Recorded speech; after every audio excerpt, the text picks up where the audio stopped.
Hi students welcome back to RK kid official. तो आज आम ए भिडियो आलोचना करवा +3 फर्स्ट सेमिस्टर जो स्टूडेंट्स मैंने पॉलिटिकल साइंस ऑनर्स रखिंट तो से political science honours core paper 2 रे थिबा केतोटी बछा बछा 2 मार्क विशिष्ट इंपोर्टेंट क्वेश्चन एवं तार आंसर आज ये वीडियो माध्यम खूब सहज सरल और ओडिया भाषा आलोचना करवा।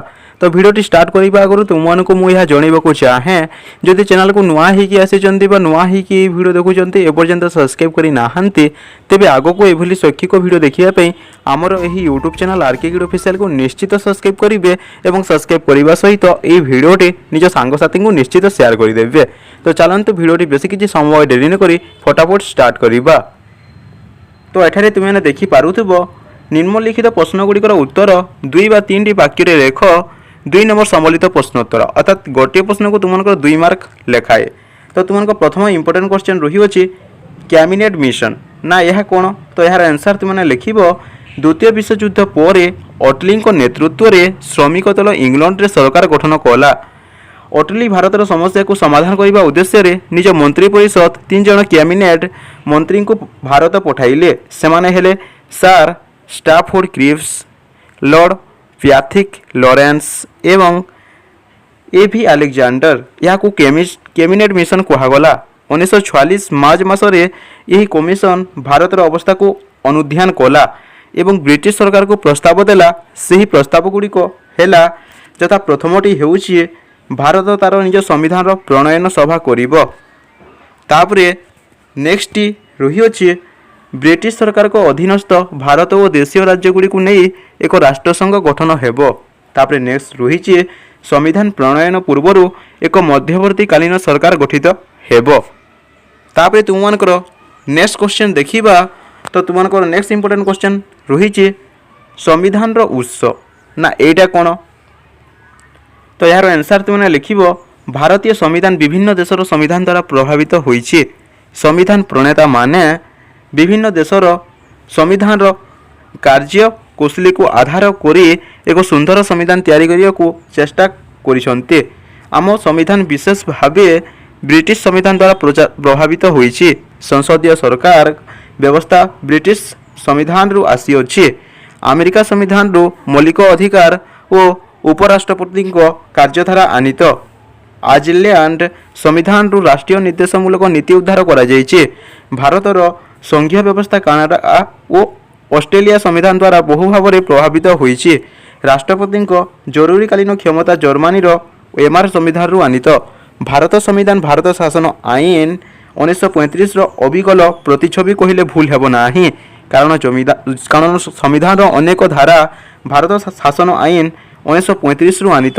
यह व्यतीत संविधान प्रणयन सभार आलोचना और प्रस्ताव गुड़िक हेउछि आम संविधान बलिष्ठ उत्स। तो ये गला संविधान उत्स।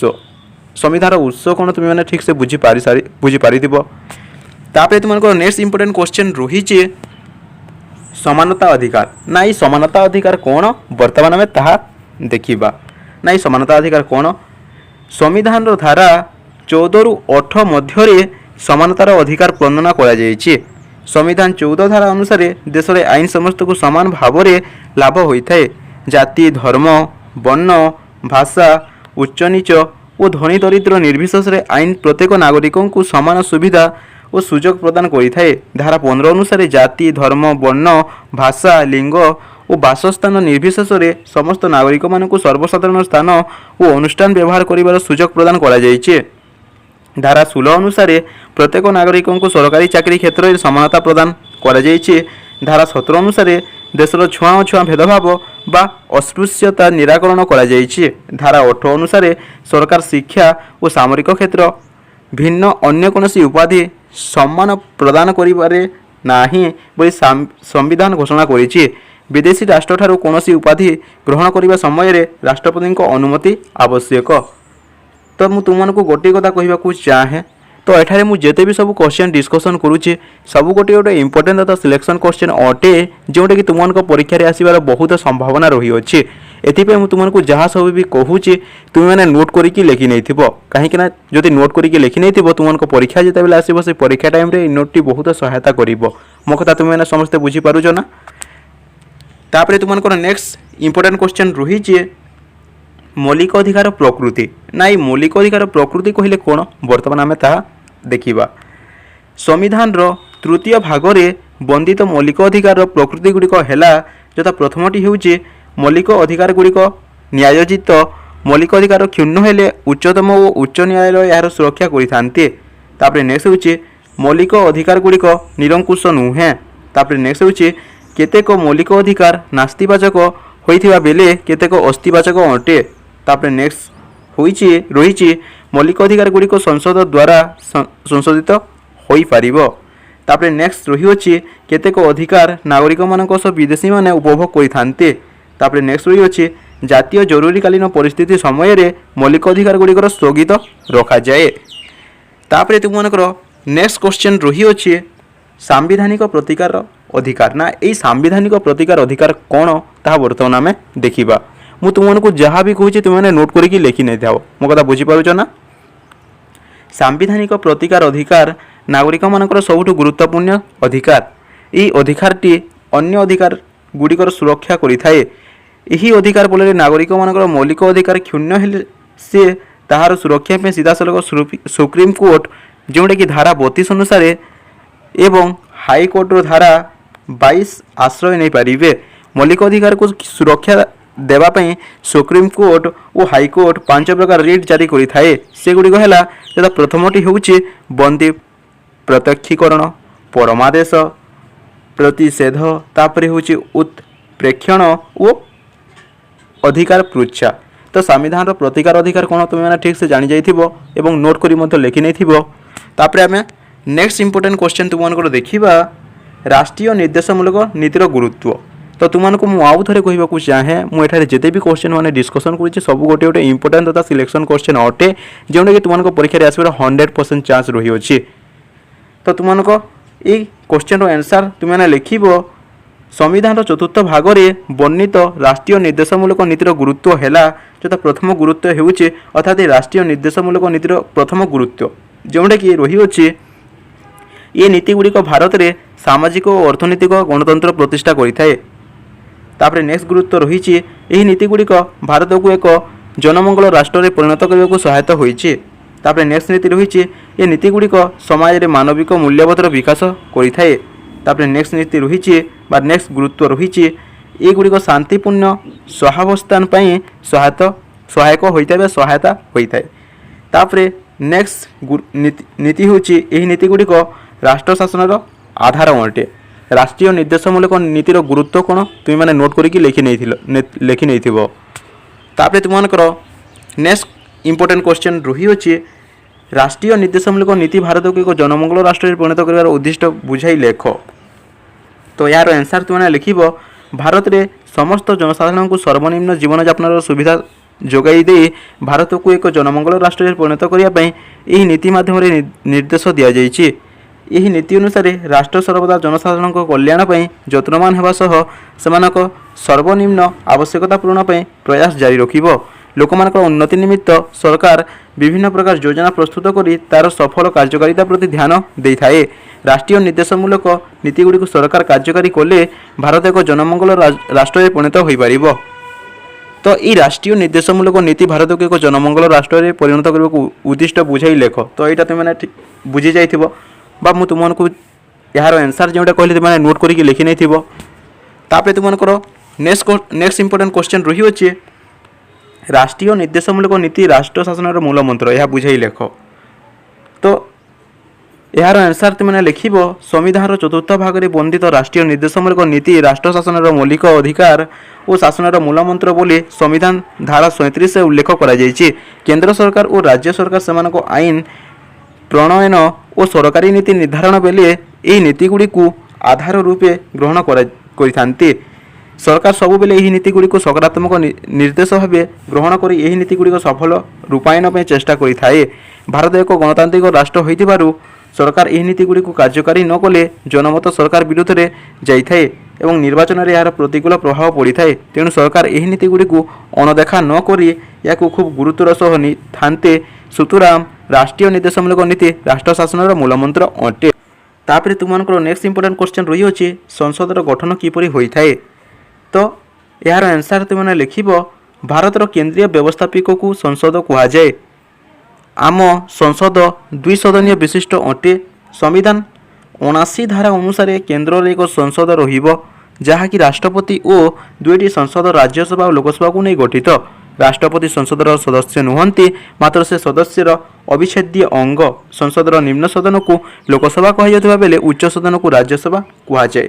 ତ ସଂସଦର ଗଠନ କେମିତି ହୋଇଥାଏ ତୁମେମାନେ ବୁଝି ଯାଇଥିବ। ତାପରେ ତୁମମାନଙ୍କର ନେକ୍ସଟ କ୍ୱେଶ୍ଚନ୍ ଦେଖିବା, ବାଚସ୍ପତି କିପରି ନିର୍ବାଚିତ ହୁଅନ୍ତି। ଏହାର ଆନ୍ସର ତୁମେ ଲେଖିବ, ସମ୍ବିଧାନର 93 ଧାରାରେ ଲୋକସଭାର ବାଚସ୍ପତିଙ୍କ ନିଯୁକ୍ତି ବିଷୟରେ ବର୍ଣ୍ଣନା କରାଯାଇଛି। ଲୋକସଭା ନିର୍ବାଚନ ସରିଗଲା ପରେ ଏହାର ପ୍ରଥମ ଅଧିବେଶନରେ ଗୃହର ସଦସ୍ୟମାନେ ସେମାନଙ୍କ ମଧ୍ୟରୁ ଜଣଙ୍କୁ ବାଚସ୍ପତି ଓ ଅନ୍ୟ ଜଣଙ୍କୁ ଉପବାଚସ୍ପତି ଭାବେ ନିର୍ବାଚିତ କରିଥାନ୍ତି। ସାଧାରଣତଃ ଶାସକ ଦଳର ସଦସ୍ୟ ହିଁ ବାଚସ୍ପତି ହୋଇଥାନ୍ତି। ତ ବାଚସ୍ପତି କିପରି ନିର୍ବାଚିତ ହୁଅନ୍ତି ତୁମେମାନେ ଦେଖି ନେଇଥିବ ବା ନୋଟ୍ କରିକି ଲେଖି ନେଇଥିବ। ତାପରେ ଦେଖିବା ତୁମମାନଙ୍କର ନେକ୍ସଟ ଇମ୍ପୋର୍ଟାଣ୍ଟ କ୍ୱେଶ୍ଚନ୍। ତ ତୁମମାନଙ୍କର ନେକ୍ସଟ ଇମ୍ପୋର୍ଟାଣ୍ଟ କ୍ୱେଶ୍ଚନ୍ ରହିଅଛି, ସଂସଦର ମିଳିତ ଅଧିବେଶନ କେତେବେଳେ ଡକାଯାଏ। ତ ଏହାର ଆନ୍ସର ତୁମେ ଲେଖିବ, କୌଣସି ସାଧାରଣ ବିଧେୟକ ଗୋଟିଏ ଗୃହ ଦ୍ୱାରା ଗୃହୀତ ହେବା ପରେ ଯଦି ଅନ୍ୟ ଗୃହ ଦ୍ୱାରା ଖାରଜ ବା ପ୍ରତ୍ୟାଖ୍ୟାତ ହେଲେ ଉଭୟ ଗୃହ ବିଧେୟକ ଚୂଡ଼ାନ୍ତ ସଂଶୋଧନରେ ସହମତ ନ ହୁଅନ୍ତି କିମ୍ବା ଅନ୍ୟ ଗୃହଟି ଆଗତ ଗୃହ ଦ୍ୱାରା ଗୃହୀତ ବିଧେୟକଙ୍କୁ ପାଇବାର 6 ମାସ ମଧ୍ୟରେ ଗୃହୀତ ନ କଲେ ବିଧେୟକ ଗୃହୀତ ହେବାର ଅଚଳ ଅବସ୍ଥା ସୃଷ୍ଟି ହୁଏ। ଏହାକୁ ଦୂର କରିବା ପାଇଁ ସମ୍ବିଧାନର 108 ଧାରା ଅନୁସାରେ ରାଷ୍ଟ୍ରପତି ଉଭୟ ଲୋକସଭା ଓ ରାଜ୍ୟସଭାର ମିଳିତ ଅଧିବେଶନ ଆହ୍ୱାନ କରିଥାନ୍ତି, ଯେଉଁଠି ବିଧେୟକର ଭାଗ୍ୟ ନିର୍ଦ୍ଧାରିତ ହୋଇଥାଏ। ଏହି ମିଳିତ ବୈଠକରେ ବାଚସ୍ପତି ଅଧ୍ୟକ୍ଷତା କରିଥାନ୍ତି। ତ ଏହି ସଂସଦର ମିଳିତ ଅଧିବେଶନ କେତେବେଳେ ଡକାଯାଏ ତାହା ତୁମେ ଜାଣିପାରିଥିବ। ତାପରେ ତୁମମାନଙ୍କ ନେକ୍ସଟ ତଥା ଭେରି ଇମ୍ପୋର୍ଟାଣ୍ଟ କ୍ୱେଶ୍ଚନ୍ ରହିଅଛି, ଅର୍ଥ ବିଲ୍ କାହାକୁ କହନ୍ତି। ତ ଏହାର ଆନ୍ସର ତୁମେ ଲେଖିବ, ସମ୍ବିଧାନର 110 ଧାରାର ଅର୍ଥ ବିଧାୟକ ବା ମନି ବିଲ୍ର ସଂଜ୍ଞା ନିରୂପଣ କରାଯାଇଛି। ସେହି ବିଲ୍ ବା ବିଧାୟକଙ୍କୁ ଅର୍ଥ ବିଲ୍ ବା ଅର୍ଥ ବିଧାୟକ କୁହାଯିବ, ଯେଉଁଥିରେ ସରକାର ଦ୍ୱାରା କର ଧାର୍ଯ୍ୟ, କର ଛାଡ଼, କର ହ୍ରାସ ଓ କର ପରିବର୍ତ୍ତନ ବ୍ୟବସ୍ଥା ଥିବ। ତାପରେ ସରକାରଙ୍କ ଦ୍ୱାରା ଅର୍ଥ ଉଦ୍ଧାରର ନିୟନ୍ତ୍ରଣ, କୌଣସି ପ୍ରତ୍ୟାଭୂତି ପ୍ରଦାନର ବ୍ୟବସ୍ଥା ଥିବ। ତାପରେ ସଞ୍ଚିତ ପାଣ୍ଠି ବା ଆକସ୍ମିକ ପାଣ୍ଠିର ଅଭିରକ୍ଷା, ସେଗୁଡ଼ିକ ଅର୍ଥଦାନ ଓ ସେଗୁଡ଼ିକୁ ଅର୍ଥ ଗ୍ରହଣ ବିଷୟରେ ବ୍ୟବସ୍ଥା ଥିବ। ତାପରେ ଭାରତର ସମ୍ମିଳିତ ପାଣ୍ଠିରୁ ଅର୍ଥ ଖର୍ଚ୍ଚ ବା ବ୍ୟୟ ବିନିଯୋଗ ବ୍ୟବସ୍ଥା ଥିବା କୌଣସି ବିଲ୍ ଅର୍ଥ ବିଲ୍ କି ନୁହେଁ ତା ବାଚସ୍ପତି ନିଷ୍ପତ୍ତି ନେଇଥାନ୍ତି। ଅର୍ଥ ବିଲ୍ କେବଳ ଲୋକସଭାରେ ଆଗତ କରାଯାଇପାରିବ। ଅର୍ଥ ବିଲ୍ ଆଗତ ପୂର୍ବରୁ ଏଥିରେ ରାଷ୍ଟ୍ରପତିଙ୍କ ଅନୁମୋଦନ ଆବଶ୍ୟକ। ଅର୍ଥାତ୍ ଏହି ଅର୍ଥ ବିଲ୍ ପାଇଁ ମୁଁ ବର୍ତ୍ତମାନ ଏଇ ଯେଉଁ କେତୋଟି କହିଲି ତ ଏଇଟା ନିଶ୍ଚିତ ଥିବା ଦରକାର। ତାପରେ ତୁମମାନଙ୍କର ନେକ୍ସଟ କ୍ୱେଶ୍ଚନ୍ ତଥା ନେକ୍ସଟ ଇମ୍ପୋର୍ଟାଣ୍ଟ କ୍ୱେଶ୍ଚନ୍ ରହିଅଛି, ଅର୍ଥ ବିଲ୍ ଓ ସାଧାରଣ ବିଲ୍ ମଧ୍ୟରେ ପାର୍ଥକ୍ୟ ଦର୍ଶାଅ। ନା ଏଇ ଅର୍ଥ ବିଲ୍ ଆଉ ସାଧାରଣ ବିଲ୍ ମଧ୍ୟରେ ପାର୍ଥକ୍ୟ କ'ଣ କ'ଣ ରହିଅଛି ବର୍ତ୍ତମାନ ଆମେ ତାହା ଦେଖିବା। ବିଲ୍ ଗୁଡ଼ିକ ସାଧାରଣତଃ ଦୁଇ ପ୍ରକାର, ଯଥା ସାଧାରଣ ବିଲ୍ ଓ ଅର୍ଥ ବିଲ୍ ହୋଇପାରେ। ଏହି ଦୁଇ ପ୍ରକାର ବିଲ୍ ମଧ୍ୟରେ ନିମ୍ନଲିଖିତ ପାର୍ଥକ୍ୟ ଦେଖାଯାଏ। ଯଥା ପ୍ରଥମ ପାର୍ଥକ୍ୟ ହେଉଛି, ସାଧାରଣ ବିଲ୍ ସଂସଦର କୌଣସି ସଦନରେ ଆଗତ କରାଯାଇପାରିବ ଏବଂ ଏଥିପାଇଁ ରାଷ୍ଟ୍ରପତିଙ୍କ ପୂର୍ବାନୁମୋଦନ ଆବଶ୍ୟକ ନଥାଏ। ମାତ୍ର ଅର୍ଥ ବିଲ୍ କେବଳ ଲୋକସଭାରେ ଆଗତ ହୋଇପାରିବ ଏବଂ ସେଥିରେ ରାଷ୍ଟ୍ରପତିଙ୍କ ପୂର୍ବାନୁମୋଦନ ଆବଶ୍ୟକ। ତାପରେ ନେକ୍ସଟ ପାର୍ଥକ୍ୟ ହେଉଛି, ସାଧାରଣ ବିଲ୍କୁ ଉଭୟ ସରକାରୀ ଓ ବେସରକାରୀ ସଦସ୍ୟ ଆଗତ କରିପାରିବେ, ମାତ୍ର ଅର୍ଥ ବିଲ୍ କେବଳ ସରକାରୀ ସଦସ୍ୟ ଆଗତ କରିପାରିବେ। ତାପରେ ନେକ୍ସଟ ପାର୍ଥକ୍ୟ ହେଉଛି, ସାଧାରଣ ବିଲ୍ ଉପରେ ଲୋକସଭା ଓ ରାଜ୍ୟସଭା ମଧ୍ୟରେ ମତ ପାର୍ଥକ୍ୟ ହେଲେ ସଂସଦର ମିଳିତ ଅଧିବେଶନ ଡକାଯାଏ, ମାତ୍ର ଅର୍ଥ ବିଲ୍ କ୍ଷେତ୍ରରେ ମିଳିତ ବୈଠକ ଡାକିବାର ବ୍ୟବସ୍ଥା ନାହିଁ। ତାପରେ ନେକ୍ସଟ ବିଲ୍ ହେଉଛି, ସାଧାରଣ ବିଲ୍ରେ ରାଜ୍ୟସଭା ସଂଶୋଧନ ଆଣିପାରେ, ମାତ୍ର ଅର୍ଥ ବିଲ୍ରେ ନୁହେଁ। ତ ଏଇଟା ତୁମେ ଜାଣିସାରିଥିବ ଅର୍ଥ ବିଲ୍ ଓ ସାଧାରଣ ବିଲ୍ ମଧ୍ୟରେ ପାର୍ଥକ୍ୟ କ'ଣ, ଏବଂ ଏଇଟା ନୋଟ୍ କରିକି ମଧ୍ୟ ଲେଖି ନେଇଥାଅ। ଏଇଟା ବୋଲି ନୁହେଁ, ମୁଁ ତୁମମାନଙ୍କୁ ଯେତେ ବି ସବୁ क्वेश्चन और आंसर डिस्कसन करुच्चे सब नोट करके लिखि नहीं था तुम परीक्षा यहाँ बहुत कम आसो ये नोट बुझीपार ना। तापर तुम नेक्स्ट इम्पोर्टेंट क्वेश्चन देखा मुलतवी प्रस्ताव कौन ना यार आंसर तुम लिख यही प्रस्ताव अनुसार चालू रही गृहर कार्यक्रम जरूरी जनस्वास्थ्य सुरक्षा निमित्त स्थगित रुहे कौन सदस्य यही प्रस्ताव आगत करेंगे विशेषतः विरोधी दलर सभ्य मैंने प्रस्ताव को आगत करते प्रस्तावटी को जदि अर्धाधिक सदस्य समर्थन जनाते तेज बाचस्पति अनुमति प्रदान करते। तो यहाँ हूँ मुतलबी प्रसाद विषय तापर आम देखा अनास्था प्रसाद कौन ना यहाँ यही प्रस्तावती सरकार को पतन घटाइबार एक राजनैतिक अस्त्र यहाँ विरोधी दलर सदस्य मैंने प्रयोग କରନ୍ତି। ସରକାରଙ୍କ ଯୋଜନା କାର୍ଯ୍ୟଶୈଳୀ ଉପରେ ଯଦିଓ ଅସନ୍ତୋଷ ବା ଗୁରୁତର ସନ୍ଦେହ ଦେଖାଦିଏ, ତେବେ କୌଣସି ସଦସ୍ୟ ମନ୍ତ୍ରିମଣ୍ଡଳ ବିରୋଧରେ ଅନାସ୍ଥା ପ୍ରସ୍ତାବ ଆଣିପାରିବେ।